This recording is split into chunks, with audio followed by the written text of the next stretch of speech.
참 이상하죠? 우리가 세상에서 제일 사랑하는 사람들이 어떨 땐 우리를 제일 힘들게 한다는 거요. 오늘 분석에서는 바로 그 이상하고도 깊은 관계의 역설을 한번 파헤쳐 보려고 합니다.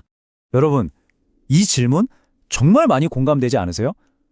가족이라는 이름 아래서 우리는 왜 이렇게 서로 부딪히고 상처를 주고받는 걸까요? 이 보편적인 고민에 대해 아주 독특한 관점을 제시하는 이야기가 있습니다. 이 말 다들 아시죠? 아이고, 이 웬수야. 한국 사람들은 정말 가깝고 사랑하는 사람한테 애정을 듬뿍 담아서 웬수라고 하잖아요. 이게 진짜 미워서가 아니라 절대로 끊어낼 수 없는 관계이기 때문에 가능한 아주 특별한 표현이죠. 자, 바로 이 지점에서 오늘 이야기가 확 달라집니다. 만약에 이 불편한 관계가 그냥 감정의 문제가 아니라면요? 이걸 우리가 흔히 말하는 그러니까 과거의 인연으로 얽힌 아주 깊은 비제 관계로 다시 한번 바라보는 겁니다. 자, 그럼 첫 번째 이야기부터 시작해 볼까요? 바로 여러분의 가장 소중한 왼수에 대한 이야기입니다. 이걸 이해하려면 먼저 선천적 인연이라는 개념을 알아야 해요. 이건 우리가 친구처럼 선택한 관계가 아니에요. 부모, 자식, 형제처럼 태어날 때부터 그냥 주어지는 거죠. 이 관점에서는요, 이런 관계가 절대 우연이 아니라고 봐요. 과거에 서로 풀지 못했던 빚, 즉 업보를 해결하기 위해 이번 생에 다시 만난 운명적인 관계라는 겁니다. 이 문장 듣기만 해도 어떠세요? 정말 강렬하죠? 이 관점이 얼마나 깊이 들어가는지를 딱 보여주는 말인데요.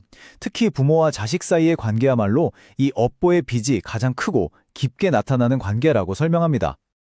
그렇다면 우리가 살면서 만나는 친구 같은 인연과는 뭐가 다를까요?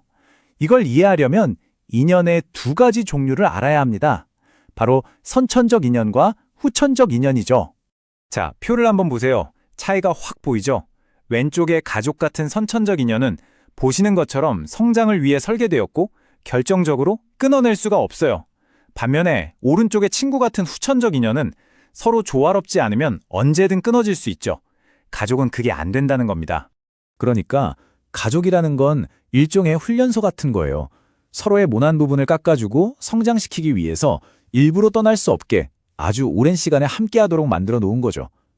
다른 관계에서는 도저히 불가능한 그런 힘든 훈련을 위한 특별한 공간인 셈입니다. 자, 그런데 여기서부터가 정말 중요합니다.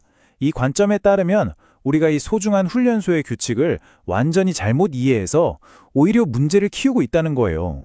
우리가 흔히 사랑이라고 생각하는 그 용서나 이해, 그게 사실은 진짜 용서가 아니라 그냥 문제를 외면하고 덮어버리는 방치일 수 있다는 겁니다. 이건 성장을 돕는 게 아니라 오히려 가로막는 거짓된 친절이라는 거죠. 이 악순환 한번 따라가 볼까요? 자, 1단계, 사랑하는 사람이 실수를 해요. 그럼 우리는 어떻게 하죠? 2단계, 사랑하니까 그냥 덮어주고 넘어가요. 괜찮아, 그럴 수 있지 하고요. 그럼 어떻게 될까요? 3단계, 당연히 근본적인 문제는 그대로 남겠죠. 그리고 4단계, 나쁜 습관은 점점 더 굳어집니다. 결국 5단계, 그 사람은 사회에 나가서 더 큰 어려움을 겪게 되는 거죠. 이게 그냥 한 가정의 문제로 끝나지 않는다는 게 핵심입니다. 가정에서 제대로 바로잡아주지 못한 사람이 결국 사회에 나가서 문제를 일으키게 된다는 거죠. 어쩌면 우리 사회의 많은 혼란이 바로 이 가정에서의 실패로부터 시작되는 건지도 모릅니다. 그럼 어떻게 해야 할까요? 무조건 덮어주는 게 답이 아니라면 진짜 올바른 방법은 뭘까요?